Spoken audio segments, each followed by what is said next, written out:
பாவிகளா, உங்களுக்குலாம் மனசாட்சியே இல்லையாடா? இல்ல கேக்குறேன், கொஞ்சம் கூட மனசாட்சியே இல்ல என்ன? காலங்காத்தால முதல் ப்ரோமோல அருணுக்கான ஃபேமிலி என்ட்ரி கொடுக்கறத காட்டியிருக்கீங்க. ஆனா அந்த ப்ரோமோலாம் போடுறதுக்கு முன்னாடியே வீட்டுக்குள்ள ஜெஃப்ரிக்கான ஃபேமிலி அனுப்பிட்டு இருந்திருக்காங்க ப்ரோ. இது தெரியாம நான் அந்த ப்ரோமோ ரிவ்யூல உட்கார்ந்து பேசிட்டு இன்னும் நான் 3 பேர் ஃபேமிலி வர வேண்டியிருக்கு. ஜாக்லின் ஃபேமிலி வருவாங்க, முத்துக்குமரன் ஃபேமிலி வருவாங்க, ஜெஃப்ரி ஃபேமிலி வருவாங்க. நான் ஜெஃப்ரி ஃபேமிலிக்குலாம் ரொம்ப ஆர்வமா வெயிட் பண்ணிட்டு இருக்கேன்னு சொல்லிட்டு பேசி இந்த வீடியோ அப்லோட் பண்ணிட்டு கமெண்ட்ல போய் பாக்குறேன், ஏலே தற்குறி, ஏலே ஜெஃப்ரி ஃபேமிலி வந்துட்டு போயிட்டாங்களா அப்படிங்கானு. எனக்கு ஷாக் ஆயிட்டு, என்னப்பா இது ஜெஃப்ரி ஃபேமிலி வந்துட்டு போயிட்டாங்களான்னு சொல்லி ட்விட்டர் பக்கமே பார்த்தா தான் தெரியுது அவங்க ஃபேமிலி காலங்காலத்தில் வந்துட்டு போயிருக்காங்க. ஏன்டா கொஞ்சம் கூட மனசாட்சி இல்லையாடா? அப்ப இந்த இடத்துல நான் எதுவும் சொல்லப்பா, தீபக் ஃபேமிலி அப்படிதான் அனுப்புனீங்க. ஆனா முதல் ப்ரோமோ தீபக்கான ஃபேமிலி ப்ரோமோ தானே போட்டீங்க. அப்போ இதுக்கும் ஜெஃப்ரிக்கான ஃபேமிலி ப்ரோமோ போட்டிருக்கலாம்ல.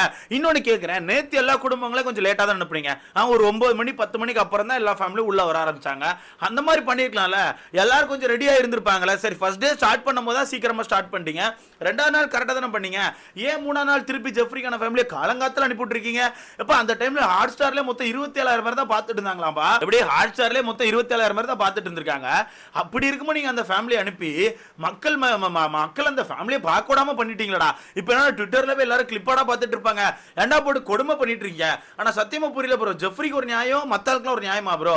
ரொம்ப மோசமா இருக்கு ப்ரோ, சத்தியமா சொல்றேன், ரொம்ப மோசமா இருக்கு ப்ரோ. சோ வீட்டுக்குள்ள ஜெஃப்ரிக்கான ஃபேமிலி வந்திருக்காங்க, என்ட்ரி கொடுத்தோன்னே ரொம்ப ஜாலியா எல்லார்ட்டையும் பேசிக்கிட்டு ரொம்ப ஜாலியா ரொம்ப கலகலன்னு பேசுறாங்க. முக்கியமா ஒரு இடத்துல அவங்க பையனை பார்த்து ஒரு வார்த்தை சொல்றாங்க, நீங்க வந்து ஒவ்வொரு நாள் ஒரு ட்ரெஸ் போடுறல, அந்த ட்ரெஸ் எல்லாம் நான் அப்படியே லைனா மடிச்சு வச்சிருக்கேன், நீ வீட்டுக்கு வந்த பிறகு நான் அதை உன்ட்ட காமிக்கணும்னு சொல்லிட்டு நீ இந்த நாள் இந்த ட்ரெஸ் போட்டிருந்த, இன்னைக்கு அந்த ட்ரெஸ் போட்டுருன்னு சொல்லிட்டு இந்த எல்லா ட்ரெஸ்ஸையும் காட்டணும்னு சொல்லிட்டு உனக்கான எல்லா ட்ரெஸ்ஸையுமே நான் வந்து வீட்டில் அப்படியே பத்திரமா வச்சிருக்கேன்னு சொல்றாங்க. இதுதான்ட்டு அம்மா பாசம் அப்படின்ற மாதிரி இருந்துச்சு. அது மட்டும் இல்லாமல் இன்னொன்று சொன்னாங்க, நல்லா கேம் ஆடுற, நல்லா பேசுற, எல்லாம் சூப்பரா இருக்கு, சேதன் அவனுக்கு நிறைய அட்வைஸ் கொடுக்குறாங்க, எல்லாம் பார்க்க செம்மையா இருக்குன்னு சொல்லி பயங்கரமா பேசிட்டு இருக்காங்க. உண்மையாவே நல்லா இருந்துச்சு, அவங்க அம்மா பேசுற உண்மையா நல்லா இருந்துச்சு. ரெண்டாவது உள்ள கூட்டு போய் உட்காரும் போது எல்லார்ட்டையும் சூப்பரா பேசுறாங்க, ஒருத்தர் விடாம எல்லார்ட்டையும் சூப்பரா பேசுறாங்க. முக்கியமா பெண்களுக்கு நல்லாவே மோட்டிவேஷன் கொடுக்குறாங்க சத்தியமா. சௌந்தர்யாவை பார்த்து ஜெஃப்ரி ஏதோ சொல்லுவான், அம்மா இங்க பாருமா சௌந்தர்யா ஏதோ சொல்லணும்னு நினைக்கிறான்னு சொல்லிட்டு ஏதோ மாட்டி விடுவான். மாட்டி விடும்போது ஜெஃப்ரியோட அம்மா சொல்றாங்க, அம்மா என்ன சொல்றாங்க தெரியுமா, அவ ஏஞ்சல், உண்மையான ஏஞ்சல், அவ தான் ட்ரூ ஏஞ்சல், எங்களோட ஏஞ்சல், எப்பவுமே அவ ஏஞ்சல் அப்படின்ற மாதிரி சௌந்தர்யாவை போட்டு புகழ்ந்து தள்ளுறாங்க. சௌந்தர்யா தாங்க முடியல, ஆஹா நம்மளதான் புகழ்றாங்களா அப்படின்ற மாதிரி ஒரு மாதிரி முழிச்சிட்டு இருக்காங்க. சைடுல பார்த்தா மஞ்சரி மூஞ்சி அப்படி போஞ்சிக்கிட்டே இருக்கு. ஓகேவா, இது மட்டும் இல்ல, அடுத்த இன்னொரு விஷயமும் சொல்றாங்க.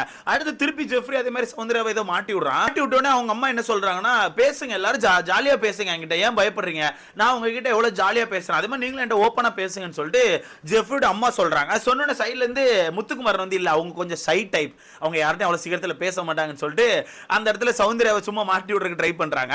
சும்மா அதுல ஸ்கோர் பண்ண ட்ரை பண்ணதான். அப்படி ட்ரை பண்ணும்போது டக்குன்னு அம்மா என்ன பண்ணிட்டாங்க தெரியுமா, இல்ல அப்படிலாம் கிடையாது, சௌந்தர்யா ரொம்ப உண்மையான பொண்ணு, ரொம்ப நேர்மையா இருக்கா அந்த வீட்டுல, அவ பொய்யே சொல்ல மாட்டா, அவ தான் எனக்கு தெரிஞ்சு இந்த வீட்டுல ரொம்ப நேர்மையா இருக்கா, ஒரு இடத்துல கூட யார்கிட்டயுமே பொய் சொன்னது இல்ல, இங்க ஒண்ணு பேசுறாளா அப்படின்னு நடந்து போய் அங்க ஒரு கூட்டத்துல ஒண்ணு பேசினா கூட இங்க பேசினதை அங்கேயும் பேசுவா, மாத்தி பேசவே மாட்டா, சௌந்தர்யா ரொம்ப தங்கமான பொண்ணுன்னு சொல்லிட்டு சௌந்தர்யா ஒரு மாதிரி தூக்கி வச்சு பேசிட்டு இருக்காங்க. பாக்கவே நல்லா இருந்துச்சு.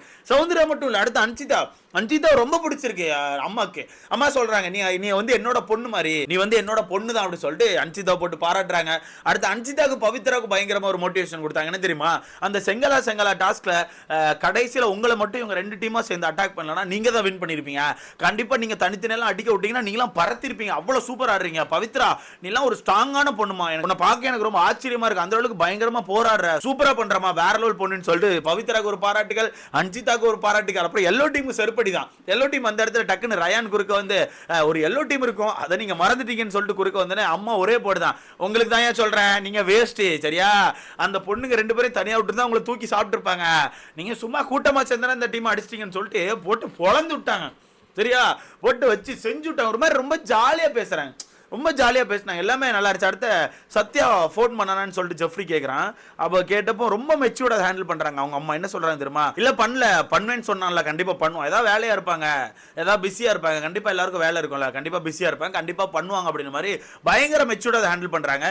பாக்கியே நல்லா இருந்துச்சுப்பா, எல்லாரும் ரொம்ப ஜாலியா பேசி. இதுதான் ஃபேமிலி. ஆக்சுவலா நான் இந்த ஃபேமிலியை பார்க்க தாங்க ரொம்ப ஆர்வமா இருந்தேன். லைவ்க்குள்ள வந்து அந்த வீட்டை எப்படி இது பண்றாங்க, இந்த வீட்டோட கிளைமேட் அவங்க எப்படி வந்து எடுத்துக்கிறாங்க, இந்த கேமராலாம் இருக்கு, அந்த கேமரா காண்டி நடிக்க சிரிக்கிறாங்களா இல்ல கேமரா பார்த்து பயப்படுவாங்களா, இந்த சீன்லாம் பார்க்கணும்னு சொல்லி தான் நான் ரொம்ப ஆர்வமா இருந்தேன். காலங்காத்தால வீட்டுக்குள்ள அனுப்பி இப்படி முடிச்சு விட்டீங்களா அப்படின்ற மாதிரி தான் இருந்துச்சு. அடுத்தது முரண்பாடு கேட்டிருப்பான்னு நினைக்கிறேன். அப்போ அதுல ஜாக்லின் மேல ஒரு விஷயம் சொல்றாங்க. என்ன விஷயம் சொல்றாங்கன்னா, ஜாக்லின் வந்து ஜெஃப்ரியை பத்தி ஒரு சில விஷயங்கள் பேசுறது எனக்கு பிடிக்கல, என்னால ஏத்துக்க முடியல, எனக்கு கொஞ்சம் கஷ்டமா இருந்துச்சு அப்படின்னு மாதிரி சொல்றாங்க. என்னன்னா, ஜெஃப்ரி உங்க கூட்டத்தை விட்டு போயிட்டு இன்னொரு கேங் கூட உட்கார்ந்து பேசணும், நீங்க என்ன சொல்றீங்க, ஜெஃப்ரி இப்படித்தான் ஒவ்வொரு இடமா தாவிக்கிட்டே இருப்பான், ஒவ்வொரு ஆளை பத்தி இப்படி பேசிக்கிட்டே இருப்பான், மாறி மாறி பேசிக்கிட்டே இருப்பான், அவன் எப்பவுமே இப்படித்தான் சொல்லும்போது எனக்கு ரொம்ப கஷ்டமா இருக்கு. அவன் மாறி போனது ஒரு பிரச்சனைகள் வருது, சேதனை ஒரு விஷயத்தை அட்ரஸ் பண்றாரு, அதனால அவன் என்ன பண்றான்னா கொஞ்சம் தள்ளி இருக்கான். அவன் தள்ளி போயிட்டு உங்களை யாரையுமே தப்பா பேசல, அவன் பாட்டுக்கு இன்னொரு கூட்டத்து கூட போய் உட்கார்ந்துருக்கான். நீங்களும் அதே மாதிரி மாறி மாறி தான் உட்கார்ந்துருக்கீங்க. ஆனா நீங்க என் பையனை மட்டும் அவன் இப்படித்தான் மாறி மாறி போவான், மாத்தி மாத்தி பேசுவான், எல்லாரையும் குறை சொல்லுவான் அப்படி சொல்லி சொன்னது எனக்கு ரொம்ப கஷ்டமா இருந்த மாதிரி இருக்குமான்னு சொல்லி சொல்றாங்க. இன்னொரு விஷயம் ரொம்ப தெளிவா சொல்லியிருப்பாங்க, இந்த வீட்டுக்கு அவ்வளவுதானமா பண்ண முடியும், வேற என்ன இருக்கு உங்களுக்கு இந்த வீட்டுக்குள்ள, மாத்தி மாத்தி பேசிக்கிறது மட்டும் தான் அந்த வீட்டில் ஒரு வேலை, உங்ககிட்டே மட்டுமே பேசிட்டு இருக்க முடியாதுல்ல. அங்க வந்து அன்சிதா சத்யா உங்க ரெண்டு பேர்ட்டையும் க்ளோஸா இருக்கான், அப்ப அங்க போய் உட்கார்ந்து பேசுறான். அப்படி அங்க போய் உட்கார்ந்து பேசுறது நீங்க தப்பா சொல்லாம எனக்கு ரொம்ப கஷ்டமா இருக்கு. நீங்க அப்படி சொல்லிருக்க கூடாதுல்ல, அவன் உங்க கூட தானே இருந்தான், உங்க கூட தானே இவ்வளவு நாள் இருந்தான், ஏதோ ஒரு விஷயத்தாலும் தள்ளி போயிருக்கான், அப்ப நீங்க அதை ஏத்துக்கணும்ல, ஏதோ ஒரு விஷயத்தாலும் தள்ளி போயிருக்கான்னு சொல்லி ஏத்துக்கிறத விட்டுட்டு ஜெஃப்ரி இப்படித்தான் ஜெஃப்ரி அப்படிதான் சொல்லும் போது எங்களுக்கு ரொம்ப கஷ்டமா இருந்துச்சுமான்னு சொல்லிட்டு ஜாக்லினை போட்டு பொழந்துட்டாங்க. எப்படி நண்பர்களே, ஜாக்லினுக்கு ஒரு தரமான அடி. ஆனா ஜெஃப்ரி இந்த இடத்துல கரெக்ட் நான் சொல்ல வரல, ஜெஃப்ரியுமே பேசியிருக்கான் ஓகேவா, இருந்தாலும் அவங்க அம்மா அவங்க சைட்ல இருந்து தானே பேசுவாங்க, அவங்க அம்மா அவங்க சைட்ல இருந்து பேசியிருக்காங்க. ஏன்னா வெளியே ஜாக்லினை தான் போட்டு பொழந்திருந்தாங்க, அவ நடிக்கிறா பொய்ன்னு போட்டு பொழந்திருந்தாங்க. ஸோ அந்த வகையில் வீட்டுக்கு வந்து நார்மலா சொல்றாங்க, எதுவும் அடி பொழந்து அப்பெல்லாம் சம்திங் எதுவுமே கிடையாது, நார்மலா சொல்றாங்க. அது மட்டும் இல்லாம எல்லா பொண்ணுங்களுக்கும் பொட்டு வச்சு விட்டு போயிருக்காங்கப்பா, எனக்கு தெரிஞ்சு ஸ்டிக்கர் போட்டு கொண்டு வந்திருப்பான்னு நினைக்கிறேன். எல்லா பொண்ணுங்களுக்கும் பொட்டு வச்சு விட்டுருக்காங்க, அன்சிதாக்கு வந்து வளையல் போட்டு விட்டுருக்காங்க, ஒரு மாதிரி நல்லா இருந்திருக்கு, பாக்கே சூப்பரா இருக்கு. அன்சிதாவோட தான் செம்ம க்ளோஸா இருந்திருக்காங்க. அப்பா பெருசா ஆக்டிவா பேச மாட்டேங்காங்க, அப்பா கொஞ்சம் அமைதியா இருக்கிறாங்க. அப்பா கிட்ட அன்சிதா தான் போய் உட்காந்து பேசிட்டு இருக்காங்க. மற்றபடி அம்மா தான் ரொம்ப ஜாலியா எல்லார்ட்டையும் பேசிட்டு வெளியே வாங்க எல்லார்ட்டையும் பேசணும். முக்கியமா தீபக்கண்ணன் ரொம்ப பிடிச்சிருக்கு. தீபக்கண்ணன் சொல்றாங்க, உங்ககிட்ட நான் நிறைய பேசணும் போல இருக்குன்னு சொல்லி சொல்றாங்க. அருண் அவர்களுக்கு நல்ல ஒரு பாராட்டுகள் கிடைச்சு ஃபேமிலியா என்ட்ரி ஆகி வெளியே ஜெஃப்ரி வந்து அவங்க ஃபேமிலி கூட தனியா பேசிட்டு திருப்பி வீட்டுக்கு வரும்போது அருணை பார்த்து ஒன்று சொல்றாங்க, எங்க குடும்பத்தையே உங்களுக்கு ரொம்ப பிடிக்கும், முன்னாடி இருந்தே பிடிக்கும், அந்த சீரியல் டைம்ல இருந்து உங்களுக்கு எங்களுக்கு ரொம்ப பிடிக்கும், இப்போ பார்த்து எங்களுக்கு ரொம்ப ஹாப்பியா இருக்குன்னு சொல்லிட்டு ரெண்டு பேருமே ஹக் பண்றாங்க. அது பார்க்க நல்லா இருந்துச்சா, அருண் அவர்களுக்கு கிடைச்ச ஒரு அவார்டு அப்படின்னு மாதிரி இருந்துச்சு. ஏன்னா உண்மையாக அது ஒரு சீரியல் ஆக்டர் இத்தனை வருஷமா ஏதோ ஒரு சீரியல் உழைச்சிட்டு வீட்டுக்கு வந்து சில பல நெகட்டிவ் வாங்கிட்டாப்ல, இல்லைன்னு சொல்ல முடியாது. டக்குன்னு ஒரு ஃபேமிலி உள்ள வந்து வீட்டுக்குள்ளே நீங்க சூப்பரா பண்றீங்க, வெளியே இருந்தே உங்களை பிடிக்கும்னு சொல்லும் போது அது மற்ற விஷயங்களை மொத்தமா மறைச்சிரும். ஏன்னா வீட்டுக்குள்ள ஒன்று சொல்றாங்க, சௌந்தர்யா பொய்யே பேச மாட்டா, சௌந்தர்யா ரொம்ப நேர்மையா இருப்பா, எதை பத்தியும் யோசிக்க மாட்டா, மறைக்க மாட்டா, மாத்தி பேச மாட்டான்னு சொல்லிட்டே இருக்கும்போது அதே மாதிரி தான் அருண் அவர்களும் அருண் அவர்களும் அப்படித்தான். அது மட்டும் இல்லாம வீட்டுக்குள்ள யாருக்கா பிரச்சனை இல்லை, வீட்டுக்குள்ள ஏதாவது யாருக்கா ஒரு கஷ்டம்னா அருணால அதை தாங்கிக்க முடியாது, உடனே அந்த இடத்துல போய் அது எப்படி சரி பண்ணலாம், அது எப்படி இது பண்ணலாம்னு சொல்லி அந்த இடத்துல கண்டிப்பா அருண் நிற்பாரு. ஸோ அந்த மாதிரி அருண் வந்து ஒரு வித்தியாசமான கேரக்டர் எனக்கு தெரியுறான்னு சொல்லிட்டு பயங்கரமா பாராட்டுறாங்க. அப்புறம் விஜய் விஷாலுக்கு ஒன்று சொன்னாங்க பாருங்க, அவங்க அம்மா ஆடி போயிட்டேன் செந்து போயிட்டேன் ஜாலியாக எல்லா பத்தி பேசிட்டு இருந்தாங்க. பேசிட்டே இருக்கும்போது விஷால் அவர்களும் இப்படித்தான், முத்துக்குமாரன் பற்றி சொல்லுவாங்க, முத்துக்குமாரன் எப்பவுமே நல்லா பேசிட்டே இருப்பாரு அப்படின்னு சொல்லிட்டு விஷால் அப்படித்தான் சொல்லிட்டு இல்ல விஷால் அப்படி இல்ல விஷால் ரொம்ப சேஃப் கேம் பிளே, அவர் பேசவே மாட்டாருன்னு சொன்னேன் அடி பறந்துட்டு. விஷாலுக்கு என்ன பண்ணேன்னு தெரியல.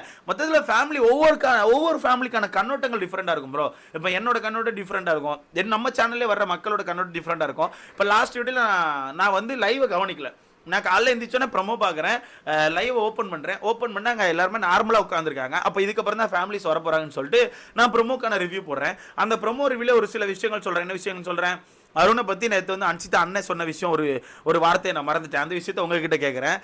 அதுக்கப்புறம் என்ன சொல்லியிருந்தேன், ஜெஃப்ரிக்கான ஃபேமிலிக்குலாம் வெயிட் பண்ணுறேன்னு சொல்லியிருந்தேன். இந்த ரெண்டு விஷயத்தையும் போட்டு நீங்கள் கமெண்ட்ல என்ன பண்ணிருந்தீங்க, ப்ரோ ஜெஃப்ரி ஃபேமிலி வந்துட்டு போயிட்டாங்க, இதை கூட பார்க்காம இருக்கேன். அப்போ யோசிச்சு பாருங்களேன், நான் நைட் 2 மணி வரைக்கும் உட்காந்து சௌந்தர்யா மேட்ரிலாம் ஒரு சில விஷயங்கள் எடுத்து அதெல்லாம் காலையில் ஷெடியூல் பண்ணிட்டு தூங்கிட்டு காலங்காலத்தில் கரெக்டாக 9 மணிக்கு முழிச்சு பார்க்கறதுக்கு முன்னாடி எங்கள் ஜெஃப்ரி ஃபேமிலியை உள்ள விட்டுட்டு எடுத்திருந்தானுன்னா நான் என்னப்பா பண்ண முடியும் சொல்லுங்க. அப்படித்தான் இருக்கும் நண்பர்களே, காலங்கள் அப்படித்தான், எல்லாரும் ஒரே மாதிரி இருக்க. நீங்களும் சொல்லுங்க, 27,000 பேர் தான் அந்த டைம் லைவ்ல பார்த்துட்டு இருந்தாங்களா. நார்மலா ஒவ்வொரு ஃபேமிலிக்கு 60,000 70,000 80,000 ஃபேமிலி பார்ப்பாங்கல்ல, காலங்காலத்தில் இப்படி விட்டீங்கன்னா எப்படி. அப்போ எனக்கு தெரிஞ்சு 1 எபிசோட்ல மட்டும் தான் காட்ட போறீங்க, ப்ரொமோ கூட விடுவாங்களான்னு தெரியல. ஸோ மொத்தத்தில் ஏதோ இது சரியில்லைன்னு தான் எனக்கு தோணுது. ஸோ உங்களுக்கான கருத்துக்களை மறக்காம படுங்க. மொத்தமாக ஜாலியாக சிரிச்சு பேசி எல்லாத்தையும் வாங்கிட்டு கிளம்பிட்டாங்க. ஸோ எனக்கு பிடிச்சிருந்துச்சு, சில பல கட்ஸ் பார்க்கும்போது எனக்கு ரொம்ப பிடிச்சிருந்துச்சு. முக்கியமாக சௌந்தர்யாவுக்கு நல்ல ஒரு மோட்டிவேஷன், அருண் அவர்கள் நல்ல ஒரு மோட்டிவேஷன், அன்சிதா பவித்ரா எல்லாருக்குமே நல்ல ஒரு மோட்டிவேஷன் தான் எனக்கு ஃபீல் ஆகுது. ஸோ உங்களுக்கான கருத்துக்களை மறக்காம படுங்க. அடுத்த